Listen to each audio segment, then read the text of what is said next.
हंसने वाली दवा। कुसुम अपनी बहू सुरभि और बेटे ऋतिक के साथ रहती थी। कुसुम के पति सुरेश काम के सिलसिले में अक्सर शहर से बाहर ही रहते थे।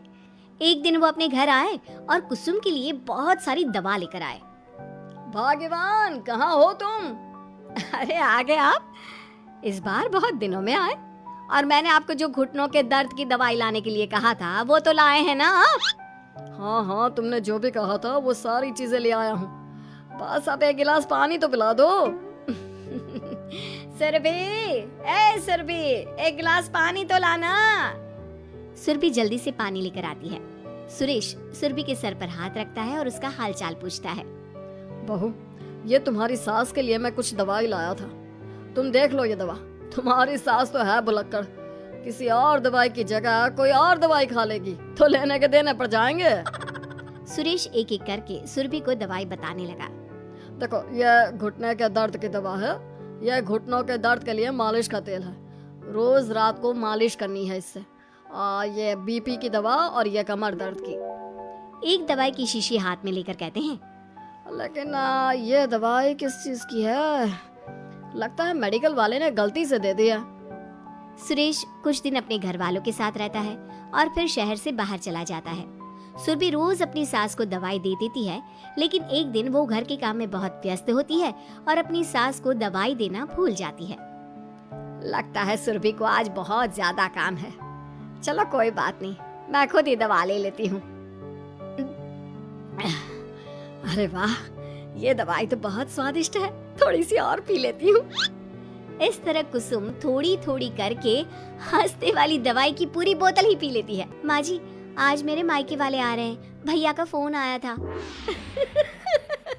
क्या कहा, मायके वाले? अरे तो तू यहाँ क्यों खड़ी है?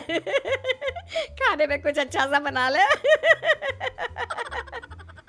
माँ जी, आप इतना हंस क्यों रही हो?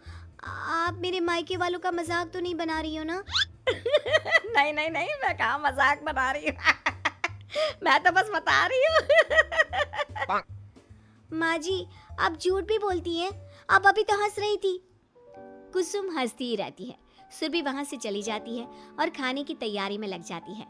थोड़ी देर बाद सुरभि का भाई और सुरभि की माँ आते हैं। कुसुम उन्हें अंदर बिठाती है और अपनी सास को बुला लाती है। समधन जी, कैसी हैं आप? मैं तो ठीक हूँ। आप बताइए, आप कैसे? आंटी जी, आप इतना हंस क्यों रही हो? मैं कहाँ हंस रही हूँ बेटा। जब कुसुम लगातार हंसे जा रही थी तो उन्हें इंसल्ट फील हुई और वे वहाँ से जाने लगे। अच्छा बहन जी, हम चलते हैं। आपकी मेहमान नवाजी का बहुत बहुत शुक्रिया। सुरभि की माँ जा ही रही थी, तभी उसका पैर फिसल गया और वो बहुत तेज गिरी। माँ, आप ठीक तो है?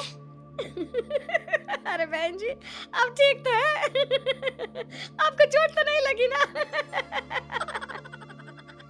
आप मुझसे पूछ रही हैं या मेरा मजाक उड़ा रही हैं? बहन जी, पहले तो आप इतनी बदतमीज नहीं थी, लेकिन अब क्या हो गया है आपको? माँ, आप ठीक तो है ना? अंदर चलिए, मेरे कमरे में आराम कर लीजिए। नहीं सुरभि, हम जा रहे हैं। हमें अपना मजाक और उड़वाने का शौक नहीं है। और सुरभि, तुम अपनी सास का इलाज कराओ। इस तरह सुरभि के मायके वाले चले गए तो सुरभि का गुस्सा चौथे आसमान पर था। उसने अपनी सास से कहा, माँ जी, आपने मेरे भाई और मेरी माँ के साथ ऐसा क्यों किया? अगर आपको उनका यहाँ आना अच्छा नहीं लगा तो आप मुझसे बोल देती। इस तरह उनकी इंसल्ट करने की क्या जरूरत थी? नहीं बहू, मैंने कुछ नहीं किया। अरे भला मुझे क्या पड़ी है जो तेरे घर वालों का मजाक उड़ाऊंगी? देखिए देखिए माँ जी, आप अब भी हंस रही हैं। आपसे तो बात करना ही बेकार है। सुरभि वहां से चली जाती है। अगली सुबह सुरभि को बहुत तेज बुखार हो जाता है और कुसुम उसे आवाज लगाती हुई उसके कमरे में जाती है। सुरभि, सुरभि, क्या हुआ?